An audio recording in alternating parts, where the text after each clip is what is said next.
Welcome once again to another wonderful StarCraft 2 replay brought to you by XXSC2. I'm your caster V. Today we have the most exciting final game in the Assembly the 2011 Summer Finals. Is the best of 5. This is the 5th game. The scores are tied. The players, once again, here we are in the southeast spawning position of the GTSL GS Crevasse map. So many acronyms. We have mtxDIMAGA here, the red Zerg. Here, up, his opponent is in the northwest spawning position, the green Protoss, mouzMaNa. This is they are a bit farther away in this map than in the previous map. And so let's see, Mana looking like he's going to be scouting this position first. I'm not sure if this is one of the maps that forces spawning positions, but this is the close by air, I'm pretty sure. And maybe similarly by air than from this position to Mana's position, but I believe this might be slightly closer. This may not be a completely square map. And both players have nice little, their expansions are interesting. They're higher ground than the main. The main tends to be the highest ground on the map, except for a couple little high ground spots. But in this map, it is not. Both players are scouting. What? I don't what? So, on this map, we have this destructible debris, but there's a perfectly good hole here. I guess this is for players, and that's the main too, so I guess it's much easier to wall off. However, your opponent can break this up very quickly, so players in this map are able to expand and protect very easily, and Mana finding DIMAGA finally is not able to delay his hatchery. DIMAGA is switching up and dropping his hatchery right before his spawning pool, not getting that early gas that we have seen in previous games. So DIMAGA changing up his play a little bit. In fact, it's a rich Vespian geyser. As you can see, this one does not have 2 geysers. So I believe this geyser has more gas in total, but you cannot mine gas as quickly as having 2 geysers, because geysers max out at 3 workers mining constantly. DIMAGA spreading out his overlords, always a indication of a good Zerg player, is getting as much early information as you can with his overlords that are pretty much free flying scouts. So it's very difficult for players to have things that could attack air very quickly. The only thing he has to really worry about is maybe queens coming out very quickly and photon cannons, which are stationary and that his overlords can get away from very quickly. Mana taking the forge block off very quickly, not entirely blocking off here, so he might be trying to block the entire area and take down this destructible debris, but I'm not sure why he would. Trying to chase this drone over by this finishing cannon. The drone sees it and is directed away. Mana's expansion going down now. This drone continues to get a free look. As you can see, it's queued up to have a nice little tour of the back here. It's not really, there's nothing special for it to see, but it's going to see anything it can. Meanwhile, DIMAGA is getting link speed right now with the first 100 gas they got. Mana is actually storing up a good deal of gas. Just spent a lot of it. He spent it on a sentry.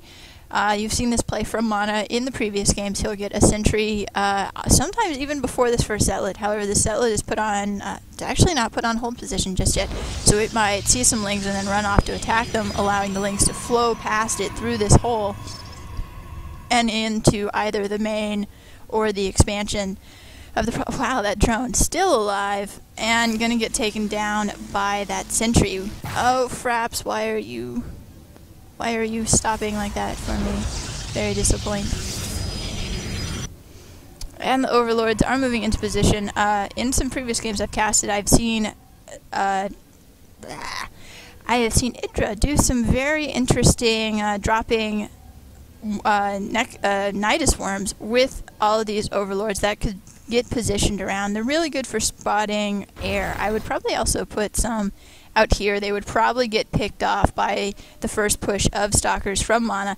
However, they're still, you know, good to know that there is air coming across this very large map, because there's so much distance that there was in fact something you could do from that.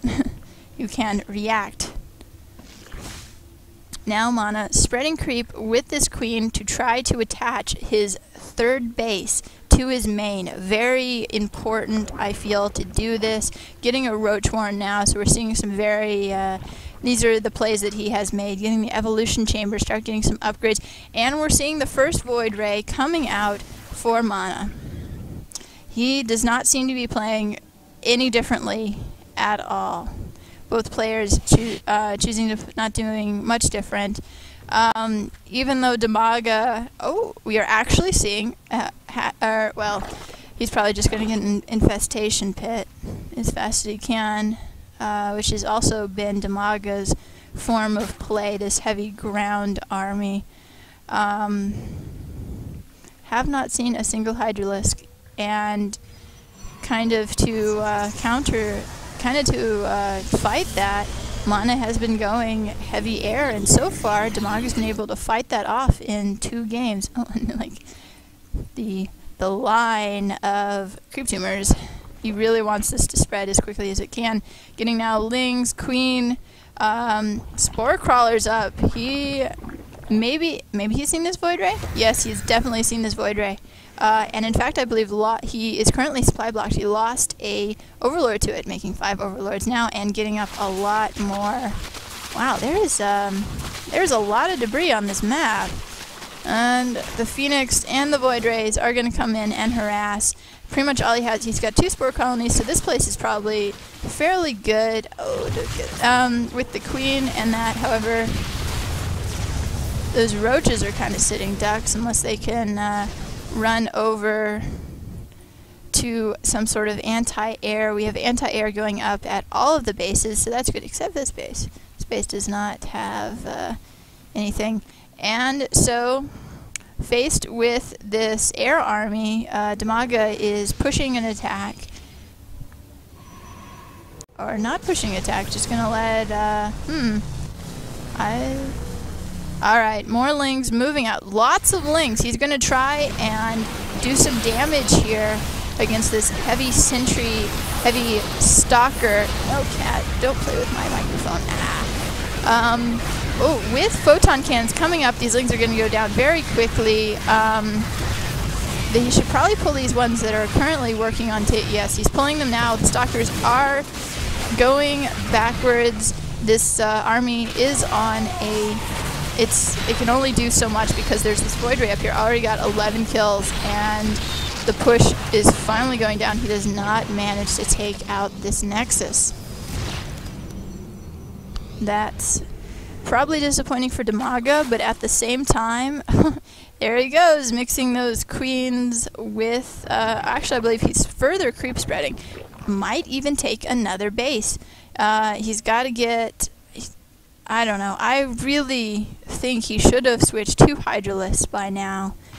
But he is right now, getting the infestation pit, getting their upgrades, going the exact same direction he has been going. Meanwhile, the Protoss player is now reinforcing his third base. Still got this Overlord out here, getting up the photon cannons. Lots more sentries. Sentries are a very versatile unit. They're very weak themselves. Their attacks are not very good, but coupled with all these other units, they can do the Guardian Shield, the Force Field. Not getting Hallucinate this time. And this guy's Warp Gate's fairly spread out. You'll often see when a Protoss switches into Warp Gate tech, there'll be like a complete block of 8 Warp Gates, just like right there. Boom. And, we're going to see Colossi. Does not have Thermal Lances. There goes Thermal Lances. Stargate is no longer functioning. And here goes more, here goes down more Warp Gates. We're probably not going to see much more out of this Stargate, because that is how mouzMaNa has been playing these games. He opens, His opening is a very protective Forge Expand, followed by a mass up of a very slow mass up of Warp Gate units while he harasses with some Stargate units. Just one or two, like a single, just to pick up a queen, pick out, get rid of scouts. All right, DIMAGA. Oh my gosh, aggressively expanding. Once again, Mana may find himself at a disadvantage to DIMAGA. DIMAGA moving on to 5 bases. And the Zerg units, I mean, DIMAGA is just, I mean, it's all Lings and it's all Infestors, so if you can, you know, beat down these massive armies, especially these massive, strong Protoss armies with just Lings, so many Lings, oh my god, not even Banelings, not even Roaches, he's just saving all his gas, I believe, for these Infestors, splitting up his Lings, so many frickin' Lings, spreading his creeps so they're so fast, they're gonna find this proximity pile and they're gonna tear it down really quick. Mana is going to find himself besieged at the front of his base very quickly. They may come through here, tear that down, or just come full. Yeah, here, look at all those Lings. 5 tabs of Lings. Wow, and, you know, 5 Roaches, just cuz. And moving the Infestors in first, I'm not sure about that. I would like move the Lings in. Just there's not really much defense, and the Lings are, yeah, they're pretty fast. However, look at those force fields going down so quickly. A lot of infested Terrans. Wow, look at that is such good force fields right there. All the Terrans though have range. All of these stalkers are getting chewed up very quickly. Oh man, and that Colossus goes down. This Colossus, 32 kills right now. The infested Marines are about to run out, and all the Lings are dead. It's mostly just the Infestors, and they're on the retreat, and the Roaches stay to die. Wow, that was, I believe a fungal growth went down there, chewed up a lot of probes. So that did a lot of damage to Mana's army. Mana's getting up some static defenses, but DIMAGA has plenty of resources. He can just build all of those Lings all over again. He's already got 3 Lings again. He's moving once again into Broodlords with these Corruptors. That's a wonderful, until he gets the Broodlords up, the Corruptors are great against those Colossi. It's just a wonderful tactic. DIMAGA most likely chrono boosting all of his warp gates, trying to get it out, getting blink tech right now. Upgrades best he can. Got all of his units up here so he can just force field this line and shoot all the aggressors down. I'm surprised he doesn't have an observer on the field, not one that I have seen. Wow, that is a lot of Infestors. If he is just going to be using the Infestors for the infested Terran, I'm surprised he's not burrowing them. Though, actually, he has not researched it yet. Wow. That is just a mess right there, ladies and gentlemen. And the Stalkers are going down. Oh my gosh, so we might be seeing GG. This might be what wins DIMAGA this entire tournament. Because, oh my gosh. And he's retreating. I don't understand why he's doing that, but... Well, once these guys run out, he doesn't really have many attacking units. These Zerglings, they would be running into some Templars and they'd probably get taken out by the Photon Cannon, but they can definitely, oh, they're going to get chased off by a warp in here, but Mana definitely lost a lot there. Having to rely heavily on Zealots right now, he does not have a lot of gas. And this Void Ray is just going to try to do some damage. It's kind of at a loss here. DIMAGA sitting on, oh my gosh, taking a 6th base. He does not stop expanding. He is a swarm and he flows like water over the land. The Lings, oh my gosh, and look at all of these Broodlords. This has got to be it. Yep. mouzMaNa says, good game, well played. and leaves the game. This is amazing. Wonderful for DIMAGA. Oh my gosh. And he's still expanding. He's expanding everywhere. Just gratuitous amounts of expanding, even when it's so obvious he's about to win with all of these broodlords. Poor Mana did not have a chance there at the end after the main of his army was completely destroyed.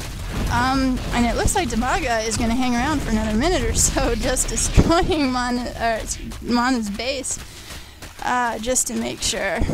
Alright. I hope you guys enjoyed this series, and I look forward to casting ones like it in the future. I'll see you in the next game.